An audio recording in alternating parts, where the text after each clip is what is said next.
सुदेवाय शुक्लाम्बरधरं विष्णुं शशिवर्णं चतुर्भुजं प्रसन्नवदनं ध्यायेत् सर्वविघ्नोपशान्तये गुरवे सर्वलोकानां विषजे भवरोगिणां निधये सर्वविद्यानां दक्षिणामूर्तये नमः।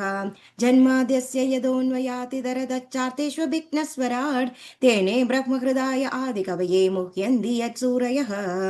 तेजो वारिमृदां यदा विनिमयो यत्र सर्गो मृषा धाम्ना स्वेन दशा निरस्तकुहकं सत्यं परं धीमहि धर्मप्रोञ्चितकैतवोऽत्र परमो निर्मत्सराणां सदां वेद्यं वास्तवमत्र वस्तु शिवदं तावत्रयोन्मूलनम् श्रीमद्भागवते महामुनिकृते किं वा परैरीश्वरः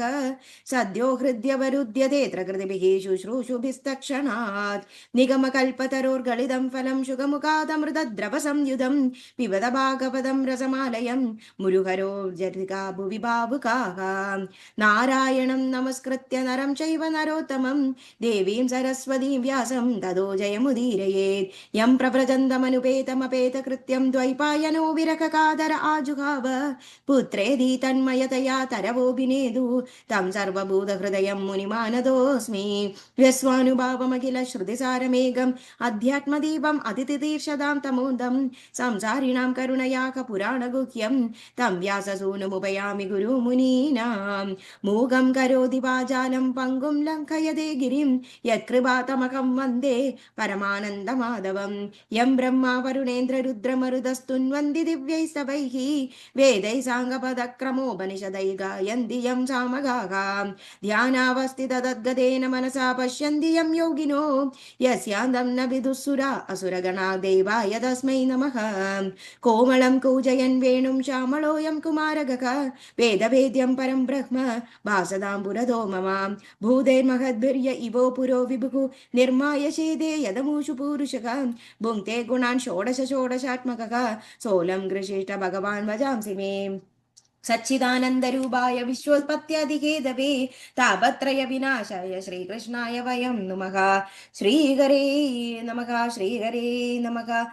गोपिका जीवन स्मरणं गोविन्द गोविन्द नारायण अखिल गुरो भगवन्नमस्ते अथ सप्तमोऽध्यायः मैत्रेय उवाच इत्ये जनानुनीतेन भवेन परितुष्यताम् अभ्यदायि महाभागो प्रहस्य श्रूयतामिति श्रीमहादेव उवाच नाकं प्रजेश बालानां वर्णयेनानुचिन्तये देवमायाभिभूतानां दण्डस्तत्र धृतो मया प्रजापतेर्दग्धशीर्ष्णोः भवत्वज्जमुखं शिरः मित्रस्य चक्षुषे छेद भागं स्वं बहिषो भगः पूषो तु यजमानस्य दद्भिर्जक्षतु पृष्ठभुक् देवा प्रकृत सर्वाङ्गा येम उच्चेषणं ददुः बाहुभ्यामश्विनो पुष्णो हस्ताभ्यां कृतबाहवः भवन्त्यध्वर्यवञ्जान्ये भस्तशमश्रुर्भृग्रद्भवेत् मे मैत्रेय उवाच तदा सर्वाणि भूतानि श्रुत्वा मीडुष्टमोदितं परितुष्टात्मभिस्ताद साधु साध्विदद्याभुवन् तदो मीड्वां समामन्त्र्य शुनाशीरा सहर्षिभिः भूयस्तदेव यजनं समीढद्वेदसो ययुः विदाय कार्त्यस्ननच्च तद्यदाह भगवान् भगः संददुः कस्य कायेन समनीयः परोशिषः सन्धीयमाने शिरसि दक्षो रुद्राभिवीक्षितः सद्य सुप्त इवोतस्थौ ददृशे चाग्रदो मृडं तदा वृषध्वज्जतेशे कलिलात्मा प्रजापतिः शिवावलोकादभवत् चद्रद्रद् इवामलः भवस्तवाय कृतधीर्नाशक्नोदनुग्रागदः औत्कण्ठ्यबाष्पकलया सम्भरेतां सुतां स्मरन् कृच्छ्रात् संस्तभ्य च मनः प्रेम विह्वलितः सुधीः शंशंस निर्वल्यलीकेन भावेनाशं प्रजापतिः दक्ष उवाच भूयो ननुग्रह अहो भवता कृतो मे दण्डस्त्वया मयि धृतो यदभिप्रलब्धः न ब्रह्मबन्धुषुच्च वां भगवन्नवज्ञा तुभ्यं हरे च कुत एव धृतव्रतेषु विद्यादप्रोव्रतद्वरान् मुखदस्म विप्रान् ब्रह्मात्मतत्त्वमविदुं प्रथमं प्रथमस्वाक् तद्ब्रह्मा ब्राह्मणन् परमः सर्वविपस्तुपासि बालपशूनिव विभो प्रगृहीतदण्डः योऽसौ मया विदिततत्त्वदृशा सभायां क्षिप्तो दुरुक्ति विशिखैर्गणय्यतं मान् अर्वाक्पदन्तमर्हत्तमनिन्दयापात् दृष्ट्वा द्रया स भगवान् स्वकृतेन सुष्येत् मैत्रेय उवाच क्षमाप्यैवं समीड्वांसं ब्रह्मणा चानुमन्त्रितः कर्म सन्धानयामास सोपाध्यायर्त्वद्विगादिभिः वैष्णवं यज्ञसन्दस्यै कृरपालं द्विजोत्तमः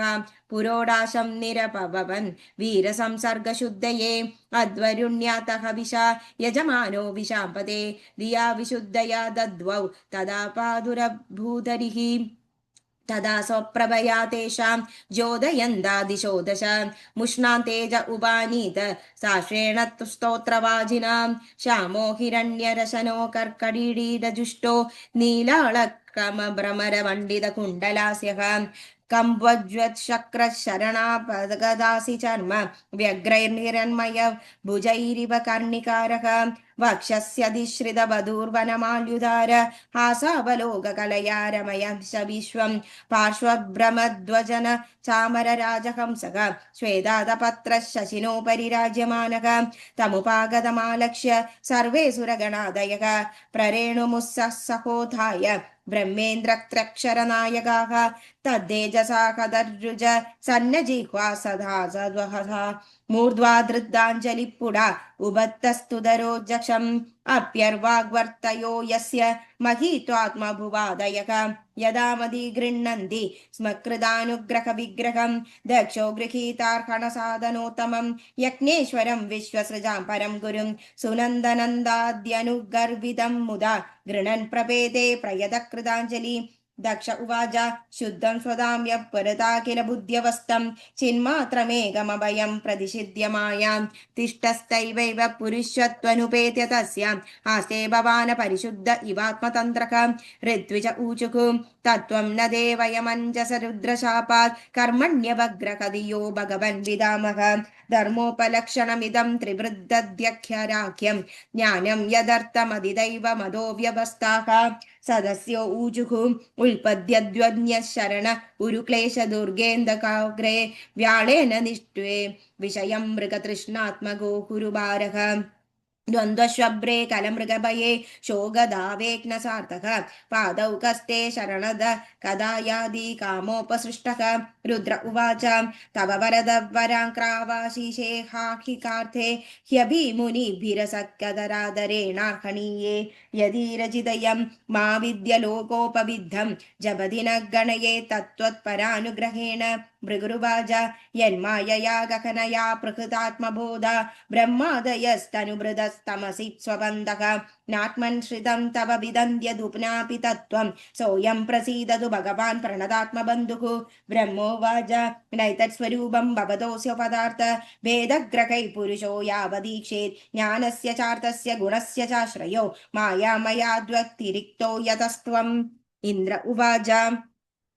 इदमप्यच्युत विश्वभावनं वपुरानन्दकरं मनोदृशां सुरविद्विष्टपणैरुदाययुर्धैर्भुजन्दैदपपन्नमष्टभिः पत्न्य उवाच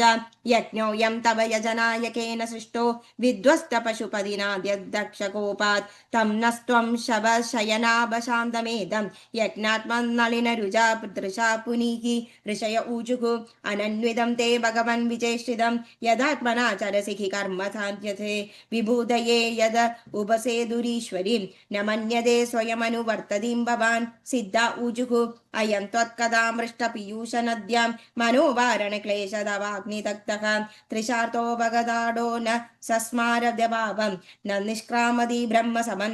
सम्पन्नपन्नः यजमानुवाच स्वागतं ते प्रसीदेश तुभ्यं नमः श्रीनिवास श्रियाकान्तयात्राखिनः त्वामृदेदीशनाङ्गैर्मकः शोभदे शीर्षणीय कबन्धो यदा पूरुषः लोकपाल ऊचुः दृष्ट किं नो दृग्भिरसद्ग्रहैस्त्वं प्रत्यग्रद्रष्टा दृश्यते येन दृश्यं मायाकेशा भवदीय हि भूमन् यस्त्वं षष्टपञ्चभिर्भासि भूतैः योगेश्वरा ऊचुः प्रेयान्न नेत्योत्यस्त्यमुदस्त्वयि प्रभो विश्वात्मनीक्षेण पृथग्य आत्मनः अदाभिभक्ते शयनोपदाददा अनन्यवद्यास्तनगृहाण वत्सल जगद्दुद्भवस्तिदिलेषु दैवतो बहुभिद्यन्युमानगुणयात्ममायया रजितात्मभेदमदये स्वं स्वदाय विनिर्वर्तितब्रह्मगुणात्मने नमः। ब्रह्मोवाच नमस्ते श्रितसत्त्वाय धर्मादीनां च सूदये निर्गुणाय च यत्काष्ठां नाहं वेदा परेऽपि च। अग्निरुवाच यत्तेजसाहं सुसमद्धतेज हव्यं वगे स्वधिराज्यसिक्तं तं यज्ञिदं पञ्चविधं च प्रञ्चभिः स्पष्टं यज्जुर्भिः प्रणतोऽस्मि यज्ञम्। देवा ऊजुः पुरा कल्पपाये स्वकृतमुदर्यकृत्य विकृतं त्वमेव वाद्यस्तस्मिन् सलिल उपगेन्द्रदादिशयने पुमान् शेषे सिद्धै हृदि विमृश्यतात्यदात्मपदवी स एवाद्याक्ष्णोद्यपदिचरसि भृत्यानवसि नः। गन्धर्व ऊजुः अंशाशास्ते देवमरीच्यादय एदे ब्रह्मेन्द्राद्या देवगणा रुद्रपुरोगाः क्रीडाभाण्डं विश्वमिदं यस्य विभूमन् तस्मै नित्यं नाद नमस्ते करवामाम्। विद्याधरा ऊजुः त्वन्माययार्थम् अभिपत्य कळेबरेऽस्मिन् कृत्वा ममाहमिति दुर्मतिरुत्पदै स्वैः क्षिप्तोऽप्य सद्विषयलालस आत्ममोहं युष्मकदामृतनिषेवक उद्युतस्येत्। ब्राह्मण ऊजुः